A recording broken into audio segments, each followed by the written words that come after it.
هو دلوقتي حضرتك بتهاجمني انا؟ هو دلوقتي حضرتك بتهاجمني انا بنقل لك الكلام اللي بيتقال. مرة واحدة بس، هعيش مرة واحدة بس، هعيشها مرفوع الراس دكر على أي حد. إبراهيم فايق بيفتح النار على مرتضى منصور. واضح إن مرتضى منصور مش ناوي يجيبها البر مع إبراهيم فايق.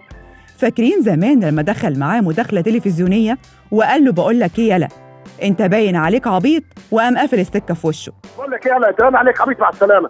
يلا أهو دلوقتي مرتضى منصور طلع عشان يشتم إبراهيم فايق من تاني، لكن المرة دي جاب سيرة أم إبراهيم فايق اللي هي الله يرحمها متوفية، وبسبب تافه جدا، وهو إن إبراهيم فايق لسانه سبقه وقال في آخر حلقة ليه في برنامج جمهور التالتة، قال إن نادي الزمالك محدش فيه يقدر يقفله على قرار، يقصد يعني إن كل ثانيتين القرار بيتغير. وقال برضه عزيزي المشاهد لا تستغرب، لأن مجلس إدارة نادي الزمالك بيدرس الآن إمكانية عودة فريرة لمنصبه كمدير فني بعد ما رفض تولي منصب المستشار الفني لنادي الزمالك.